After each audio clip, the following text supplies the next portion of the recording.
Coach Gates is going to start with an opening statement before moving on to questions. Outstanding atmosphere tonight. I want to applaud our students who came back. I want to applaud our family, friends, loved ones.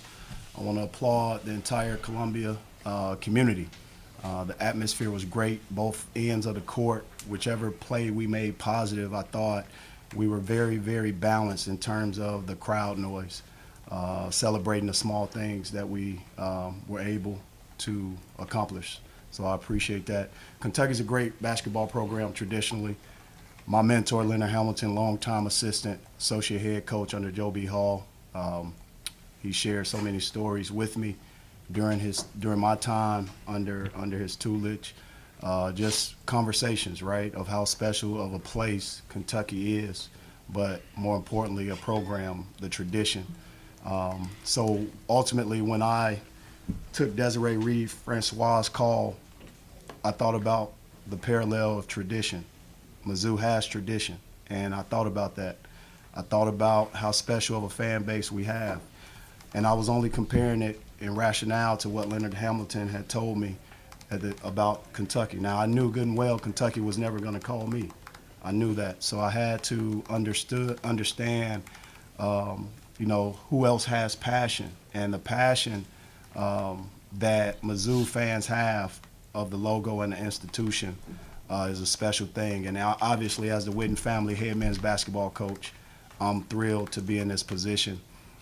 As it relates to our team, I'm thankful for what they give each and every day, the level of unselfishness, but more importantly, the 8 core values that they carry with them every step of the way.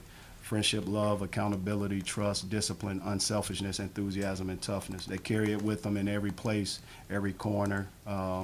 Whether it's dark times or special times, they carry it with them. And I just hope as a head coach, 20 years down the road, they can take whatever I teach, whatever this city teaches them, whatever our program teaches them, and carry it into the real world, into their personal lives as they become fathers, husbands, and unbelievable citizens. But about the game, I thought our guys played okay. Questions for Coach and players? Dennis, last time we were here, it was a much different outcome. But you were very. You said when? So last time we were here, there was a much different outcome last time you guys were here, but you were pretty confident in your guys' response. I wonder if you could date back to then and what gave you such confidence that even after, your only loss of the season, your guys would bounce back the way that they have since. The last time we spoke, I think I talked about lessons and what we could learn from that environment, what we can learn and take with us. It's only a loss if you allow things afterward to not be corrected. It's only a loss if you don't learn from the situation. I thought we had a great atmosphere. Again, our fans did a wonderful job. We just didn't give them enough. And I thought we could see a gap-free game tonight where guys were able to get lost in a fight.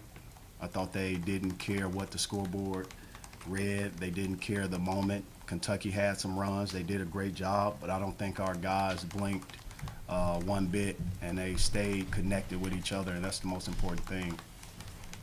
Kobe, if you could touch on that too, what's allowed you guys to play that way? What's your name? Sam? Sam? Yeah. Good to see you, Sam. So what's allowed us to play? Yeah, the way that Dennis your coach just described, what's allowed you to play that way? Just being together, staying connected. We just, like I always say, a bunch of guys that love each other and just like to play basketball. So whenever you have that in a program, it's big time. It makes things easier. Kobe, when you woke up this morning, if you will, did you sense this was a day of an opportunity to win at home against a ranked opponent? Can you kind of put that into words? Because clearly it seemed like you played that way. Most definitely. Whenever we have a ranked opponent or any opponent, especially at the home crowd, with a crowd like that coming out, it was packed. So we always want to do what we can to make the Mizzou fans happy. We feed off their energy. We love when they come here. So it was a good thing. And clearly you've improved your shooting over the years, and you seem unafraid to shoot a big shot at big time. How did you get so good at shooting, if you will? Was it just you, or were you with coaches at midnight, if you will, or I think it's a mixture of all. I feel like I've always been a pretty good shooter. I just haven't showed it in recent years. So I just have a lot more confidence now with the support I have behind me. So it's kind of hard to miss shots when you have a great support system behind you that wants you to shoot the ball. Dennis and Kobe, just how big was Sean? Let me say something real quick based off that. Our biggest opponent is ourselves, and our guys know that. We don't focus on, the other team as much. We have to continue to move forward. So I just wanted to kind of add to what you were saying, and these guys know that. They know we respect everybody that we play, but the most important opponent is the person we see in the mirror when we wake up every morning. That's the most important opponent. Just how big was Sean off the bench when you were in a little bit of a Sean was a beast. Sean gives me so much grace, and you got to have that. And I'm saying this because he scored 7, 8 straight points. I couldn't find a gap to put him in the second half, but he coached his behind off, and he gave me suggestions, and he's patient with me. And when you have guys like that who are gratified by the success of the team over the success of the individual selves, it's outstanding, and it's a part of his character. So for him to be able to be patient with his head coach by scoring 7, 8 straight points, whatever it was, right? And then defensively giving us what we needed, and not finding that same minute distribution in the second half because Drake Golston got going in the second half versus the first half. That's what I love these guys most about, because it's about us, not I. So, but he played well.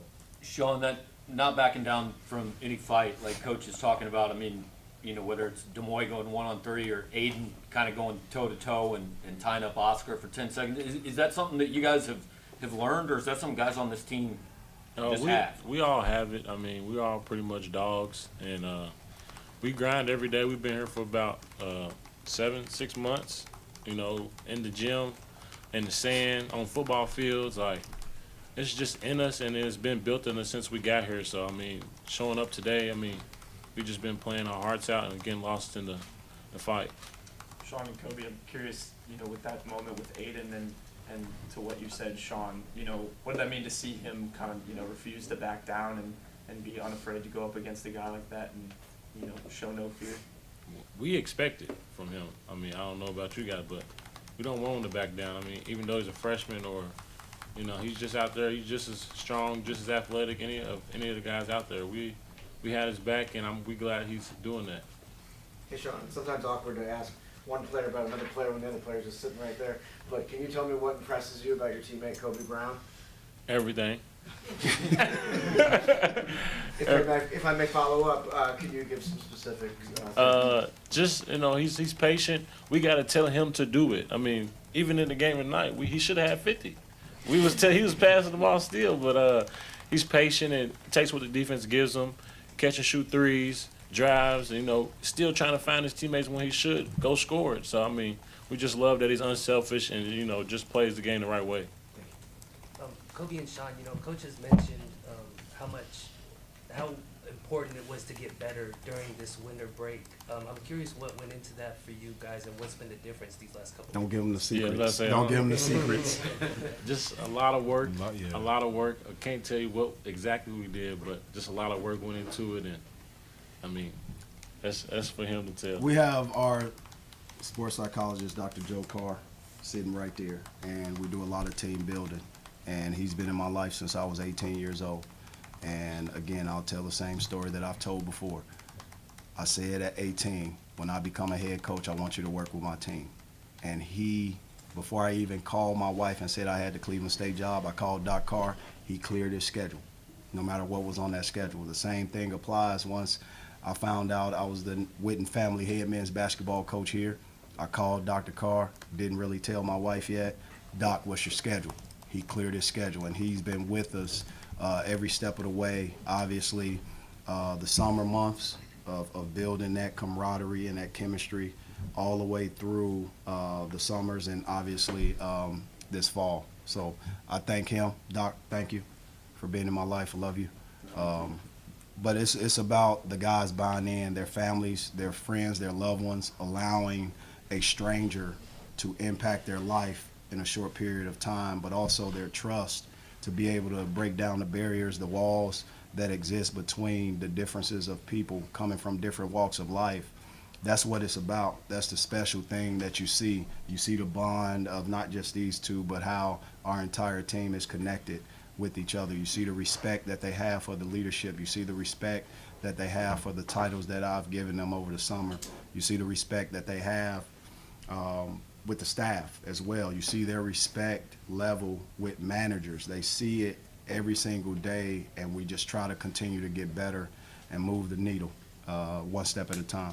Kobe, you talked a lot. I'm sorry.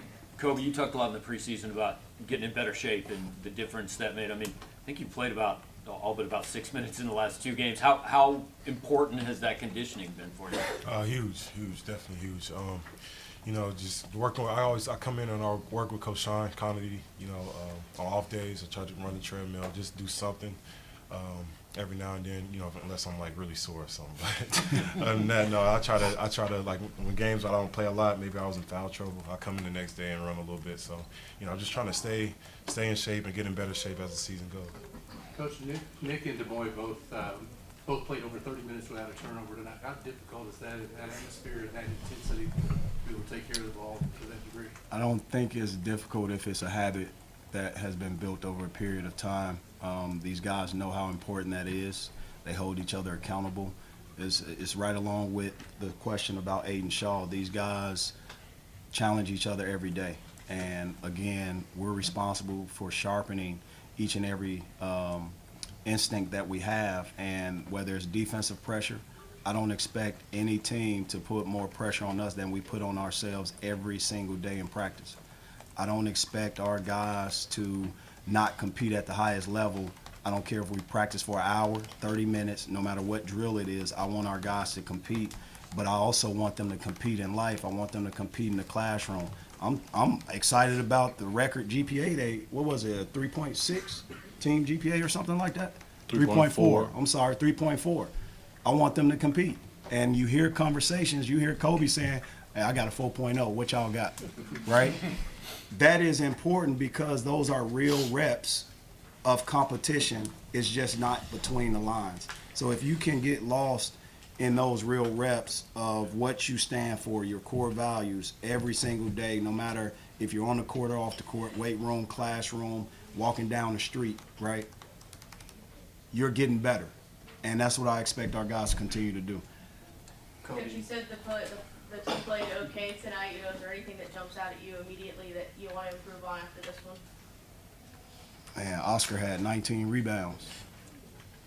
Naismith Player of the Year, possibly back-to-back, right?